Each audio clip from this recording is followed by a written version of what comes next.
Olá, que alegria estarmos juntos, eu falar com você, você me ouvir nesse momento e juntos nós estarmos perto do Senhor ouvindo a sua palavra. O programa Adoração está neste momento começando e vai falar com você sobre um tema tremendamente importante, a leitura da Bíblia e como essa leitura influencia em coisas para além de nós mesmos. Pegue a sua Bíblia que eu te espero que depois da vinheta a gente já começa a conversar.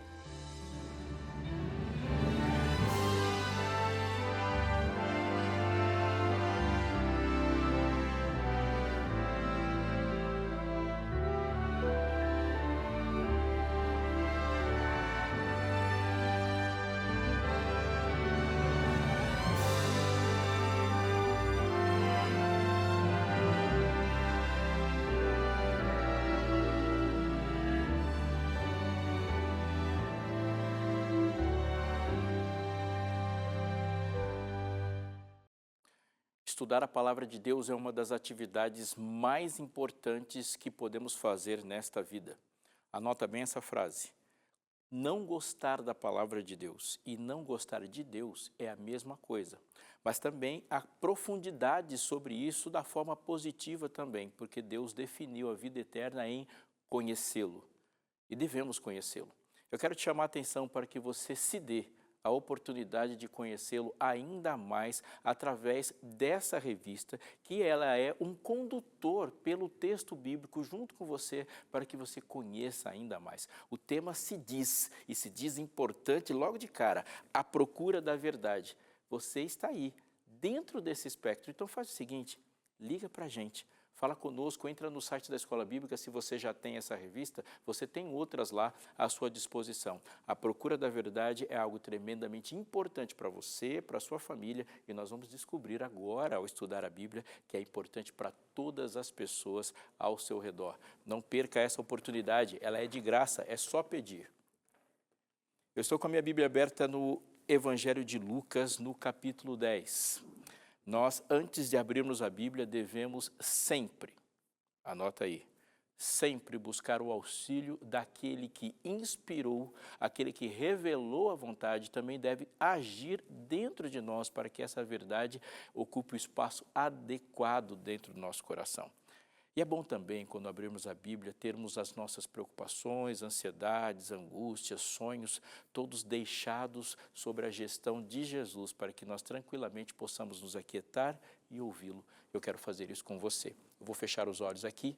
Não sei se você tem condições de fechar os olhos onde você está, mas você pode abrir os seus ouvidos, colocar o coração à disposição do Senhor e me acompanhar nessa oração.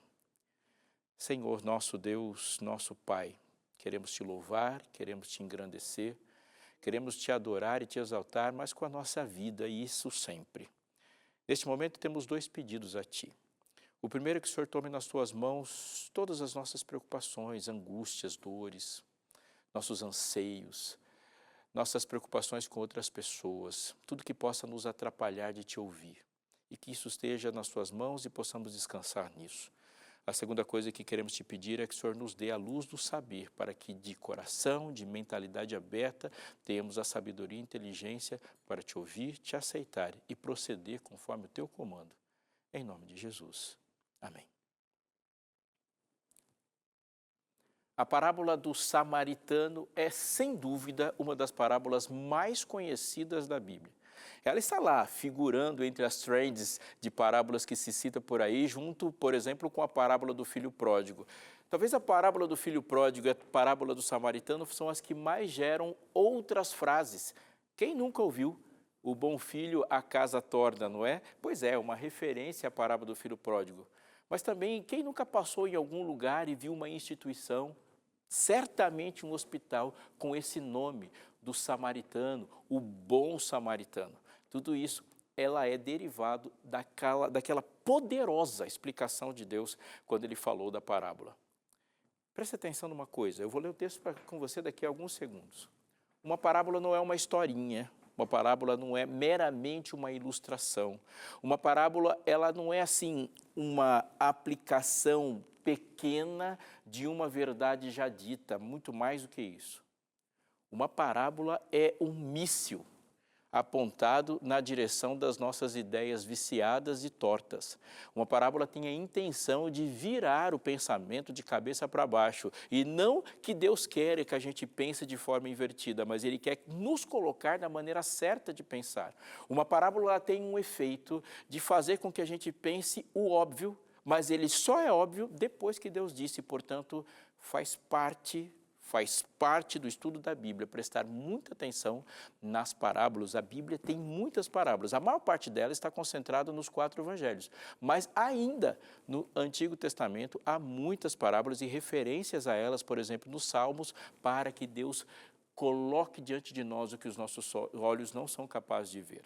Pois bem, aqui no capítulo 10 de Lucas, começa assim o texto no versículo 25.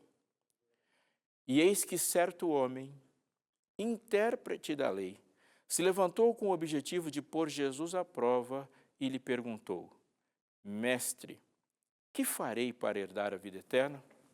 Você que me ouviu o texto, me ajuda aí. Se você estiver assistindo pelo YouTube neste momento e pode escrever nos seus comentários, responde aí.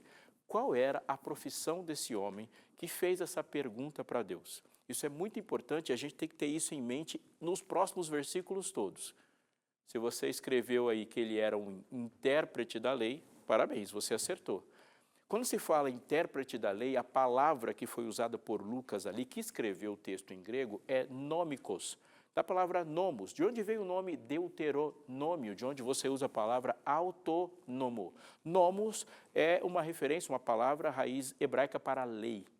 Nomicus é bem assim aproximado do que a gente chamaria de um advogado. Mas no nosso tempo, advogados, eles são pessoas que exercem a sua função entre uma lei que nós chamamos de secular.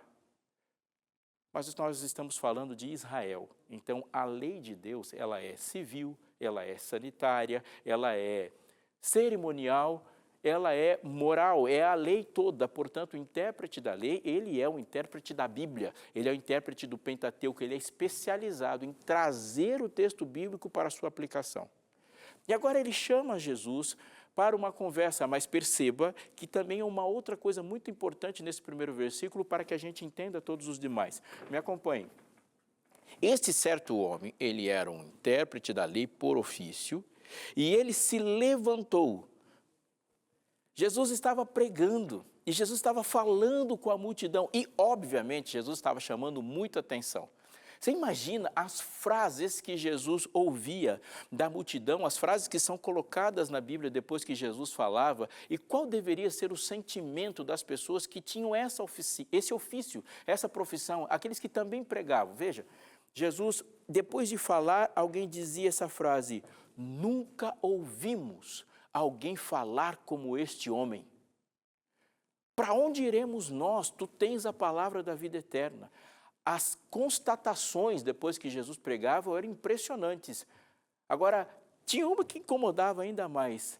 As multidões estavam admiradas dele porque ele falava com autoridade e não como os... E aí está lá o intérprete da lei, os fariseus e os escribas. Jesus estava num nível acima e Jesus tinha uma coisa que incomoda qualquer pessoa diante dessa situação. Jesus era popular. Muito popular. No meio de um sermão, aquele intérprete da lei ficou incomodado por Jesus estar fazendo o que era ofício dele com enorme sucesso e se levantou do meio e interrompeu o sermão.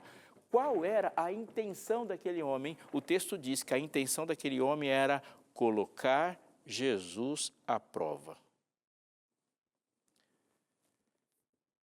Colocar Jesus à prova. Você já parou para pensar quantas perguntas nós já fizemos sem a mínima intenção de obter respostas dela?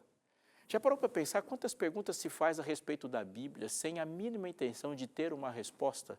O homem fez uma pergunta, mas ele não queria saber o que Jesus poderia de fato responder. Ele queria saber, ele queria questionar, ele queria atacar a autoridade de Jesus em cima de um texto que foi ele que mandou escrever e ele mesmo que falou. Ao decorrer disso e com isso em mente, a gente consegue perceber que Jesus lhe perguntou o que está escrito na lei, Como você entende? Maravilhoso Jesus, porque no começo do texto ele é colocado à prova, então o homem coloca Jesus sob exame. E em um segundo, Deus devolve agora o que você disse. E agora esse homem passa a ser examinado. E ele respondeu: ame o Senhor teu Deus de todo o seu coração, de toda a sua alma, com todas as suas forças e com todo o seu entendimento. E ame o seu próximo como você ama a si mesmo. O que esse homem fez? Ele pegou 2 textos bíblicos do Pentateuco, um de Deuteronômio e outro de Levítico. Juntou os textos bíblicos, colocou algumas palavras, que, por exemplo, o texto de Deuteronômio não está exatamente como está aqui, mas ele fez uma coisa que um profissional, um teólogo, alguma pessoa que compreende profundamente a Bíblia faz. E isso não é fácil. Ele pegou tudo que já estava escrito, pegou 39 livros e falou assim: olha, em essência, o que Deus disse nesses últimos 1.500 anos é: ame. Ame o Senhor teu Deus e ame na totalidade. E ele descreve uma totalidade aqui. Todo o seu coração, o centro de comando da sua vida, a sua vontade deve estar sujeita a esse amor de Deus. Toda a sua alma, todos os seus sentimentos devem estar sujeitos a esse amor de Deus, com todas as suas forças, todas as suas ações, intensamente, apaixonadamente, esse amor tem que prevalecer, e com todo o seu entendimento, ou seja, todas as nossas atividades cognitivas, intelectuais, tudo que exige inteligência, tudo deve estar alinhado com o amor de Deus. E ele completa: e ame o seu próximo, como você ama a você mesmo. O texto de Levítico, que fala desse amor ao próximo como se ama a si mesmo, ele não está dizendo que nós somos o padrão do amor, mas ele está dizendo que todas as iniciativas que tomamos em relação a nós mesmos devem estar de igual modo para o outro. Eu explico melhor. Se vier uma pedra na minha direção, minha pulsão por autopreservação vai fazer com que, sem pensar, eu desvie da pedra. Quando eu estou com fome, o sentimento, a sensação que a fome gera vai fazer com que eu priorize me alimentar. Com sede, mesma coisa. Quando o texto diz ame o seu próximo como a ti mesmo, ele não está falando que você e o que você sente sobre você e que a sua autoestima é um padrão para a maneira como você trata o outro, mas que a sua pulsão em atitudes em relação a você deve ser em relação ao outro. Você sai de casa vestido, quer sair de casa bem vestido e quer se apresentar dessa forma para a rua. Essa iniciativa deve ser para com o próximo também, desse mesmo nível de prioridade. Você entendeu o que eu quis dizer? Você entendeu o que Jesus diz aqui? Isso é amar o próximo como a si mesmo. Quando esse amor ao próximo como a si mesmo é colocado, qualquer pessoa que para um pouquinho e analisa o que é isso, vai perceber que isso é muita coisa. Isso é muita coisa. Você ter esse nível profundo de iniciativa e de ações para com as pessoas exige da gente um coração completamente diferente, exige muita energia, exige planejamento, exige colocar essa outra pessoa numa prioridade gigantesca. Amar o próximo como a si mesmo é uma atividade que revoluciona o mundo. Quando ele fala isso para Jesus, Jesus lhe diz: você respondeu corretamente. Faça isso e você viverá. Uma pausa. Sobre que é o assunto? Vamos resumir? O homem é intérprete da lei. Ponto 1. Ele quer colocar Jesus à prova, ele quer examinar Jesus, ele quer testar Jesus e a intenção dele é que Jesus fale, e ele quer que Jesus fale alguma coisa sobre interpretação. Então, ele faz uma pergunta sobre interpretação das Escrituras. Jesus devolve para ele perguntando claramente isso: como você interpreta, como você entende. E as duas perguntas que estão dirigindo todos os versículos vão dizer para a gente isso. O que diz a lei, ou seja, de onde você tira todas as suas conclusões. E a segunda, como você interpreta o que você tira. Essa pergunta é fundamental, queridos. Essa pergunta é muito importante. Todas as vezes que nós vamos dar uma opinião sobre alguma coisa, do céu surge essa voz dizendo: de onde você tirou isso? Todas as vezes que Jesus falava e afirmava, ele dizia de onde ele tirou. Está escrito, também está escrito. Ouviste o que foi dito. de onde você tira suas certezas. Mas ele diz que tem mais do que isso. Como você pega o texto e lê interpretando. E a interpretação é o ponto que você coloca entre o texto escrito e a sua vida. E não subestime que a interpretação da Bíblia deve necessariamente ser conforme as regras da Bíblia, porque se a gente pegar a Bíblia e colocar nela uma interpretação que não é dela, é pior do que não ter lido. Portanto, a gente olha para esse texto desde que ele começou, a grande questão é sobre interpretação. E agora vai aparecer duas coisas, eu já vou voltar a falar uma coisa sobre interpretação. Jesus lhe disse, você respondeu corretamente, faça isso e você viverá. E a resposta dele é, mas ele querendo justificar-se, perguntou a Jesus, quem é o meu próximo? Na primeira vez que ele se aproxima de Jesus, a pergunta dele tinha a intenção de colocar Jesus à prova.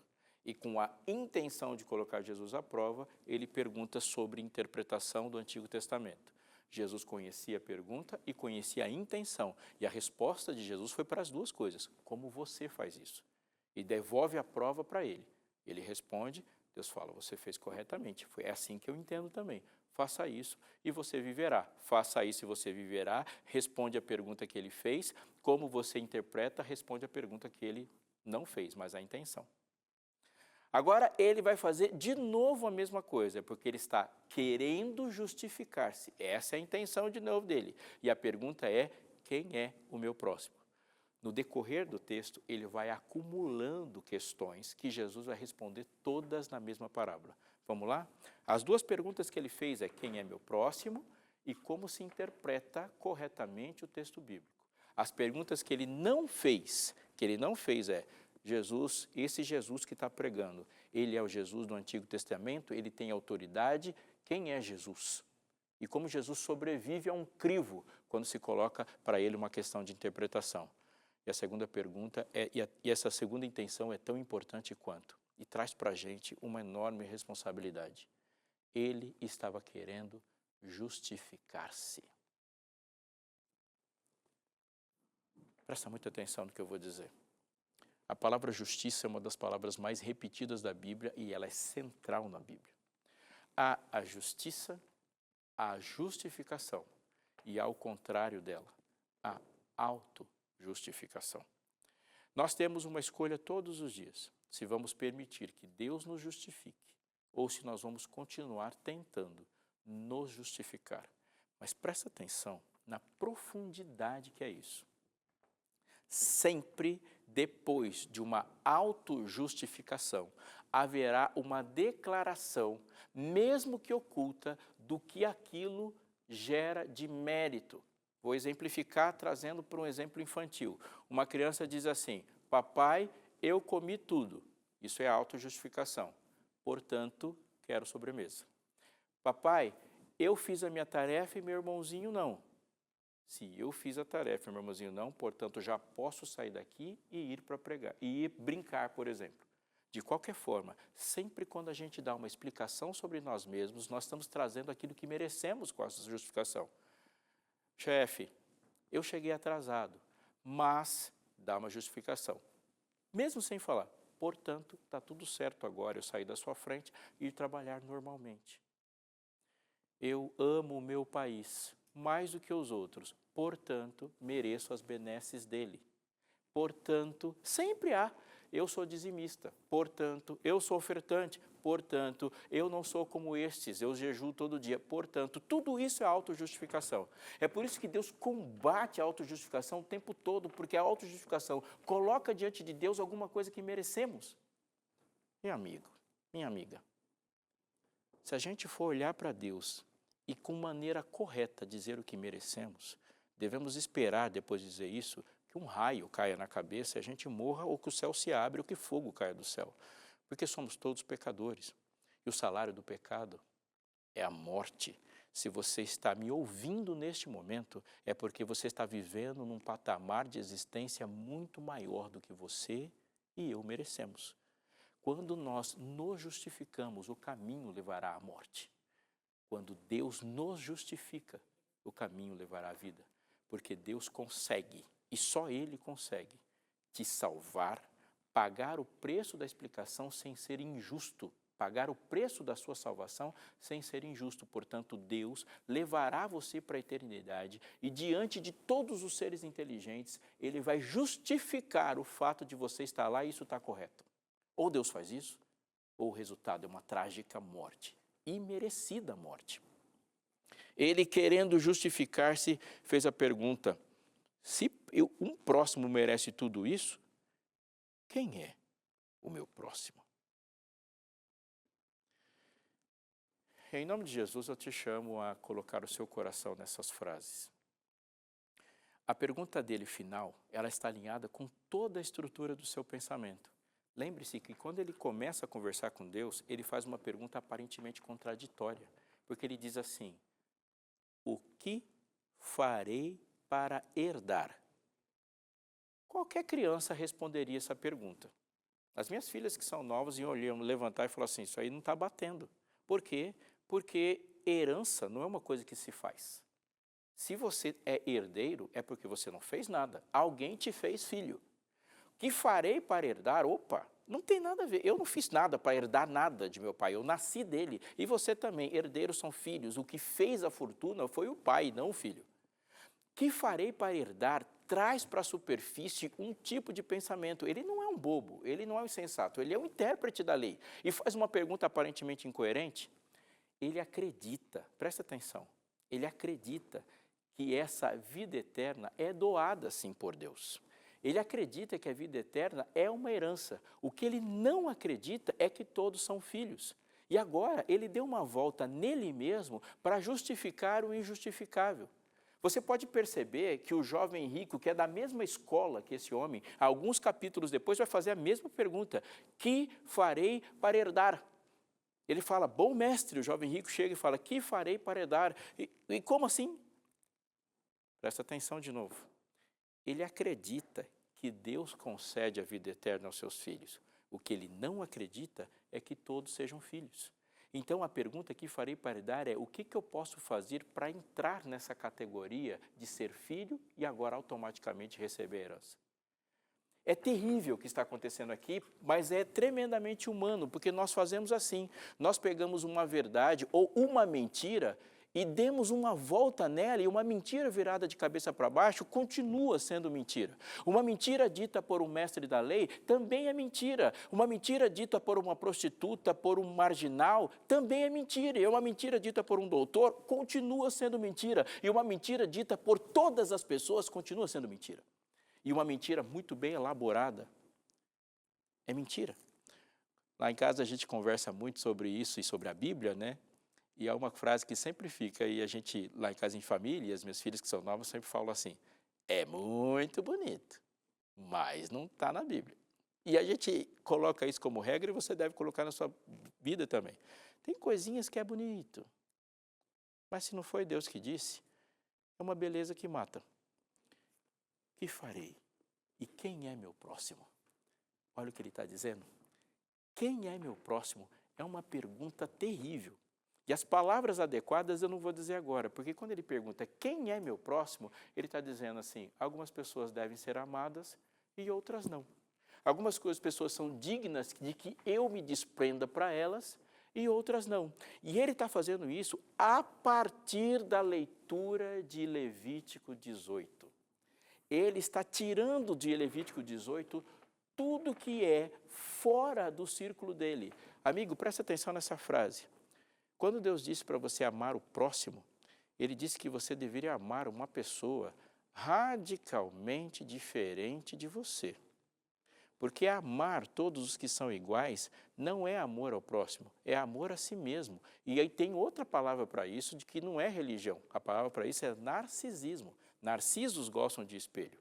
Olha só, e é muito importante, a gente já vai voltar para cá para acabar essa nossa mensagem e aplicá-la de maneira correta, que em Levítico 18, de onde saiu o texto sobre amar o próximo, é um resumo da lei. E Jesus, ao falar com o seu povo, resume a lei e vai dizer uma porção de coisas. Ele vai falar sobre como eles devem se portar, como eles devem agir e vai continuar em Levítico 19 agora com a relação com eles, com as devidas leis, e Levítico 19 termina uma sessão. Mas no começo do texto ele vai falar assim, olha, não minta.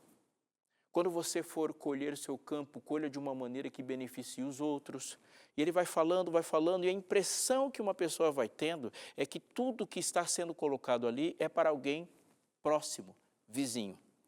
Até que no final do texto, no verso 35, ele vai dizer, não cometam injustiça no juízo, nem na vara para medir, nem no peso, nem na quantidade. Tenham balanças justas na conclusão. Mas para dizer para quem é toda essa justiça, ele vai dizer no versículo anterior, no verso 34, tratem o estrangeiro que peregrina entre vocês como quem tratam quem é natural da terra. Amem o estrangeiro como amam a vocês mesmos, pois vocês foram estrangeiros na terra do Egito. Eu sou o Senhor, Deus de vocês. O que Jesus faz a seguir? Ele vai contar a história de um homem que saindo da sua casa, indo de Jerusalém para Jericó, sofreu um assalto e os ladrões o deixaram à beira da morte. Ele está aí caído, inconsciente, não dá para saber se ele está vivo ou morto. E passou uma pessoa que interpretou o texto bíblico de uma forma que a sua interpretação o leva a concluir que ele não vai ajudar essa pessoa. Passou um outro da mesma escola de interpretação e a maneira como ele entendeu o texto bíblico o levou a concluir que aquela pessoa também não deveria ser ajudada. Passou uma outra pessoa, um samaritano, que a compreensão religiosa dele é de que aquela pessoa deveria ser ajudada, a despeito dela concordar com ele.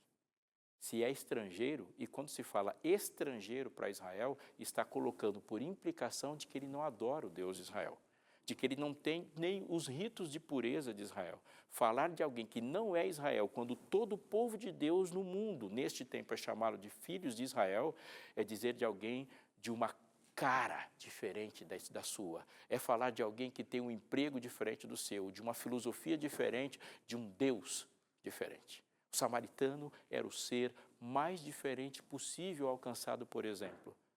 Mas antes de Deus falar de amor, o que ele está falando é como nós interpretamos.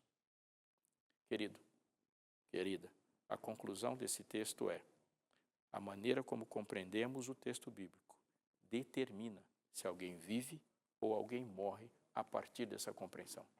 Jesus colocou para aquele homem, se você entende dessa forma, isso pode causar a morte de alguém. Se você viveu no século XX e o século XXI, você compreende perfeitamente, olhando para cenas de televisão, que uma compreensão do texto pode gerar muitas coisas, desde um avião batendo num prédio, alguém com uma metralhadora na mão, ou alguém que permite que outro passe fome porque a sua religião não passa de hinos ou frases prontas do texto bíblico. Jesus está dizendo que tudo que eu não sei sobre o texto bíblico é uma coisa que eu não sei sobre o caráter dele, e isso imediatamente irá ser aplicado na estrada da vida. Quem foi o próximo daquele homem? Jesus está fazendo uma pergunta para você agora. Tudo que você não sabe determina tudo que você faz. Tudo que você sabe determina tudo que você faz. A Bíblia não é uma questão de vida ou morte somente para você.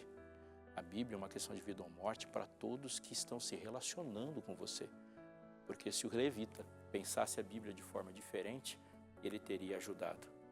A minha oração por você e por mim, neste momento, é que Deus nos dê um relacionamento tão profundo com a Bíblia, para que as pessoas sejam salvas por isso.